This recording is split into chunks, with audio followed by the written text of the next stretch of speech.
Welcome to another session in the topic gravity dams. In this class, we will discuss about galleries in gravity dams.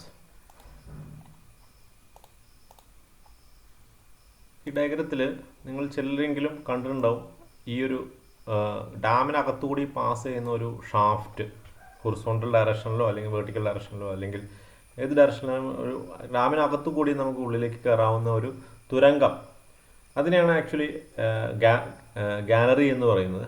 ഇതിന് പല purpose ഉണ്ട്. So we will study about galleries provided in gravity dams in this class. Galleries are the horizontal or sloping openings or passages left in the body of the dam. അപ്പോൾ ഇത് ഒന്നുകിൽ horizontal ആയിരിക്കാം, അതല്ലെങ്കിൽ sloping ആയിരിക്കാം. ഇനി exactly vertical ഡയറക്ഷനിലും ഇതുണ്ടാവാം. അങ്ങനെയുള്ള കേസിൽ ആ വെർട്ടിക്കൽ ഇതിനെ പറയുന്നത് ഷാഫ്റ്റ് എന്നാണ് പറയുക. Galleries may run longitudinally, that is parallel to dam axis. ഡാമിൻ്റെ ലെങ്ത് ഡയറക്ഷനിൽ ഇത് റൺ ചെയ്യാം, അതായത് ലോഞ്ചിറ്റ്യൂഡിനൽ ഡയറക്ഷനിൽ, ഓർ ട്രാൻസ്വേഴ്സ് ഡയറക്ഷനിലും റൺ ചെയ്യാം, അതായത് normal to the dam axis, and are provide at various elevations. പല ഹൈറ്റിലും ഇത് പ്രൊവൈഡ് ചെയ്തിരിക്കാം. ഇപ്പോൾ ഇതാണ് ഡാം എന്നുണ്ടെങ്കിൽ ഇവിടെ ഇങ്ങനെ ഒരു ഡ്രെയിനേജ് ഗാലറി ഉണ്ടായിരിക്കാം, അതല്ലെങ്കിൽ ഇതിന് ലോഞ്ചിറ്റ്യൂണൽ ഡയറക്ഷനിലാണെങ്കിൽ ഈ ലെവലിലുണ്ടായിരിക്കാം, ഇനി അടുത്തത് ഈ ഒരു ലെവലിലുണ്ടായിരിക്കാം. അങ്ങനെ ഡിഫറെൻറ്റ് ലെവൽസിൽ ഡിഫറെൻറ്റ് എലിവേഷൻസിലും ഇത് പ്രൊവൈഡ് ചെയ്തിട്ടുണ്ടാവും. All the galleries are interconnected by steeply sloping passages or by vertical shafts fitted with stairs or mechanical lift. എല്ലാ ഗാലറികളും ഒരു ഡാമിലുള്ളതിനെ തമ്മിൽ കണക്ട് ചെയ്തിരിക്കും. ഒന്നുകിൽ അത് ഷാഫ്റ്റ് യൂസ് ചെയ്തിട്ട്, അതല്ലെങ്കിൽ steeply sloping passages. Next, what is the purpose of providing galleries in a dam? So this is very important. First purpose, drainage for dam section. ഇതെന്താണെന്നുള്ളത് അടുത്ത സ്ലൈഡിൽ എക്സ്പ്ലെയിൻ ചെയ്തു തരാം. Second purpose is to provide facility for drilling and grouting operation.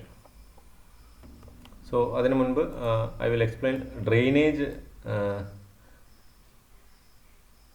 ഡ്രെയിനേജിൻ്റെ function ഒന്ന് explain ചെയ്തു തരാം. So you can look at this one. See ഇവിടെ ഏത് ഡാമാണെങ്കിലും this is the dam structure. ഇതിൻ്റെ ഡാമിൻ്റെ അടിഭാഗത്ത് ഈ സൈഡിൽ വെള്ളമുണ്ട്. അപ്പോൾ ഇതിൽ കൂടെ സീപ്പ് ചെയ്ത് വെള്ളം പുറത്തേക്ക് പോകാനുള്ള ചാൻസ് വളരെ കൂടുതലാണ്. കാരണം അടിഭാഗത്ത് മണ്ണാണ് അല്ലെങ്കിൽ പാറയാണ്, അതിനിടയിൽ ഗ്യാപ്പ് ഉണ്ടാവും. So through those holes water may seep to the downstream side of the dam. അപ്പോൾ ഇത് കണ്ടിന്യൂ ചെയ്തുകൊണ്ടിരുന്നാൽ അൾട്ടിമേറ്റ്ലി ഡാം ഫെയിൽ ആവും. സോ ഇത് നമുക്ക് എങ്ങനെയെങ്കിലും പ്രിവെൻറ്റ് ചെയ്യണം. അതിന് ഈ ഡ്രെയിനേജ് ഗാലറീസ് യൂസ് ചെയ്യും. അതിനുള്ള ഗാലറീസിന് നമ്മൾ ഇവിടെ here there is A gallery is provided. അപ്പോൾ ഇതിൽ ഫൗണ്ടേഷൻ ഹോൾസ് ഡ്രിൽ ചെയ്യും. ഈ ഹോളുകൾ ഡ്രിൽ ചെയ്ത് കഴിയുമ്പോൾ ഈ വാട്ടർ ഇവിടെ നിന്ന് ഒഴുകി ഇവിടെ എത്തുമ്പോൾ ഈ ഹോൾ കാണുമ്പോൾ ഹോളിൽ കൂടെ വേഗം ഉള്ളിലേക്ക് കയറി ഡ്രെയിനേജിനകത്തെത്തും, ഈ ഹോളിനകത്തെത്തും, ഗാലറിക്കകത്ത്. ഗാലറിയിൽ നിന്ന് പിന്നെ അത് ഈസി ആയിട്ട് പുറത്തേക്ക് പമ്പ് ചെയ്ത് കളയുകയോ അല്ലെങ്കിൽ ഒഴുക്കി കളയുകയോ ചെയ്യുകയാണ് പതിവ്. സോ അങ്ങനെ ഫൗണ്ടേഷൻ അടുത്തായിട്ട് കൊടുക്കുന്ന ഗാലറികളെ പറയുന്നത് ഫൗണ്ടേഷൻ ഗാലറി എന്നോ അല്ലെങ്കിൽ ഡ്രെയിനേജ് ഗാലറി എന്നാണ് പറയാറ്. So first function of a gallery is for drainage purpose. A foundation gallery, a gallery provided in a dam may serve one particular purpose or more than one purpose. For example, a gallery provided near the rock foundation serves to drain off the water which percolates through the foundations. This gallery is called a foundation gallery or a drainage gallery. അപ്പോൾ ഒന്നാമത്തെ ഉദ്ദേശം എന്ന് പറഞ്ഞാൽ to provide drainage for dam section.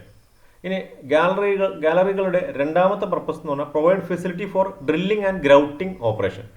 നമ്മളൊരു dam construct ചെയ്യുന്ന സമയത്ത് അകത്ത് grouting, cement grouting പലപ്പോഴും ആവശ്യം വരാറുണ്ട്. ഈ ഹോൾസ് എല്ലാം ഡ്രിൽ ചെയ്തിട്ട് ഇതിൻ്റെ മെയിൻ്റനൻസിൻ്റെ സമയത്തോ അല്ലെങ്കിൽ ലീക്കേജ് ഒക്കെ തടയാൻ വേണ്ടിയിട്ടോ നമ്മൾ ചെയ്യാറുണ്ട്. ആ സമയത്ത് ഈ ഗാലറിക്ക് അകത്ത് ചെന്ന് ഈ ഡ്രില്ലിങ്ങും ഗ്രൗട്ടിങ്ങും ചെയ്യുക എന്നുള്ളത് ഏറ്റവും ഈസി ആയിട്ടുള്ളൊരു രീതിയാണ് പുറത്തുനിന്ന് ചെയ്യുന്നതിനേക്കാളും. അപ്പോൾ അങ്ങനെ ഒരു പർപ്പസിന് വേണ്ടി കൂടി ഈ ഈ ഗാലറീസ് യൂസ് ചെയ്യാം. Then to provide access to observe and measure behaviour of structure. Dam എന്ന് പറഞ്ഞ ഒരു ഹെവി ആയിട്ടുള്ളൊരു സ്ട്രക്ചറാണ്. അതിൽ ഹെവി ലോഡ്സ് ആണ് ആക്ട് ചെയ്യുന്നത്.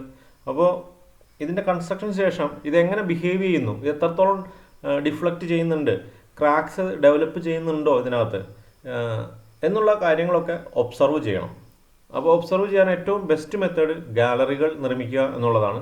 അതിനുള്ളിലൂടെ പലതരം മെഷീനറീസ്, പലതരം എക്യുപ്മെൻറ്റ്സ്, തെർമോ കപ്പിൾസ് എല്ലാം ഫിറ്റ് ചെയ്തതിന് ശേഷം ഒബ്സർവേഷൻസ് നടത്താം, മാനുവൽ ഒബ്സർവേഷൻ നടത്താം. അപ്പോൾ ഡാം സ്ട്രക്ചറിൻ്റെ ബിഹേവിയർ നമുക്ക് കണ്ടുപിടിക്കാൻ സാധിക്കും. അതിനാവശ്യമുള്ള എന്തെങ്കിലും പ്രോബ്ലംസ് ഉണ്ടെങ്കിൽ പ്രിക്കോഷൻസ് എടുക്കാനും സാധിക്കും. അതാണ് to provide access to observe and measure behaviour of the structure. Then another purpose of gallery is to provide access for mechanical machinery for operation of outlet and spillways. ഈ ഡാമിന് മുകളിലുള്ള ഡാമിൻ്റെ operation ആവശ്യമുള്ള machineries, അത് work ചെയ്യാൻ ആവശ്യമുള്ള sub machineries എല്ലാം ഗാലറിക്ക് അകത്ത് നിന്ന് ഓപ്പറേറ്റ് ചെയ്യാൻ സാധിക്കും, അവിടെ പ്രൊവൈഡ് ചെയ്യാൻ സാധിക്കും. അങ്ങനെ ഒരു അഡ്വാൻറ്റേജ് കൂടിയുണ്ട് ഗാലറീസ് പ്രൊവൈഡ് ചെയ്തിട്ടുണ്ടെങ്കിൽ. ഗാലറിയുടെ ക്രോസ് സെക്ഷണൽ ഷേപ്പ് അത് നോർമലി 2 ഷേപ്പിലാണ് കൊടുക്കാറ്. ഒന്ന് ഒരു റെക്റ്റാങ്കുലർ ഷേപ്പ്, 2 ഓവൽ ഷേപ്പ്. അപ്പോൾ ഇതിൽ കോർണേഴ്സ് കർവ് ഷേപ്പിൽ കൊടുക്കണം എന്നുള്ളത് നിർബന്ധമാണ്. കാരണം സ്ട്രെസ് കോൺസെൻട്രേഷൻ ഉണ്ടാവാതിരിക്കാനായിട്ടാണ്. ഇത് ഡാമിനകത്ത് വരുന്ന ഒരു ഹോളാണ് ബേസിക്കലി. അപ്പോൾ ഇതിൻ്റെ എഡ്ജസ് എക്സാക്ട്ലി ഒരു 90 ഡിഗ്രിയിലുള്ളൊരു കട്ടിംഗ് ആണെങ്കിൽ, ഈ രീതിയിലാണെങ്കിൽ ഇവിടെ സ്ട്രെസ് കോൺസെൻട്രേഷൻ കൂടുതലായിട്ട് വന്ന് ഇവിടെ പൊട്ടിപ്പോകാനുള്ള ചാൻസ് ഉണ്ട്, ഫെയിൽ ആവും. സോ കർവ് ഷേപ്പിൽ കൊടുക്കണം. അതുപോലെ അതിൻ്റെ ബോട്ടം, ഈ പ്ലാറ്റ്ഫോം, ഇതാണ് നമുക്ക് നടക്കാനുള്ള പ്ലാറ്റ്ഫോം എങ്കിൽ അതിൻ്റെ എഡ്ജുകളിൽ ഡ്രെയിനേജ് ഷാഫ്റ്റുകൾ, ഡ്രെയിനേജ് പാത്ത് കൊടുത്തിരിക്കണം. ഈ ട്രഫിൻ്റെ യൂസ് എന്ന് പറഞ്ഞാൽ ഇതിനകത്ത് വരുന്ന വെള്ളത്തിന് ഡ്രെയിൻ ചെയ്ത് പുറത്തേക്ക് കൊണ്ടുപോകാന്നുള്ളതാണ് ഈ 2 സൈഡിലും കൊടുത്തിരിക്കുന്ന ട്രഫിൻ്റെ യൂസ്. ഇനി ഓവൽ ഷേപ്പിലാണെങ്കിൽ ആദ്യം നമ്മൾ ഇനിഷ്യലി കോൺക്രീറ്റ് ഡാമിനകത്ത് കൊടുക്കുന്ന ഷേപ്പ് അല്ലെങ്കിൽ ഇതിൻ്റെ ഷേപ്പ് ഓവൽ ഷേപ്പായിരിക്കും. അതിനുശേഷം നമുക്ക് ട്രഫ് കിട്ടുന്ന രീതിയിൽ ഇതിനെ മോഡിഫൈ ചെയ്തെടുക്കാം. പിന്നെ പ്ലാറ്റ്ഫോമും കൺസ്ട്രക്റ്റ് ചെയ്യാം. 2 സ്ഥലത്ത് ഇതിനകത്ത് ഫില്ല് ചെയ്ത് കൊടുത്താൽ മതി കോൺക്രീറ്റ്. ഇതാണ് അതിൻ്റെ ഒരു രീതി എന്ന് പറയുന്നത്. അപ്പോൾ ഈ കോൺക്രീറ്റ് പിന്നീടാണ് ഫില്ല് ചെയ്യേണ്ടത്, അത് പ്രത്യേകം ശ്രദ്ധിക്കണം. ഇത്രയുമാണ് ഗാലറികളെക്കുറിച്ച് ഡിസ്കസ് ചെയ്യുന്ന ടോപ്പിക്കിൽ പറയാനുള്ളത്. Thank you.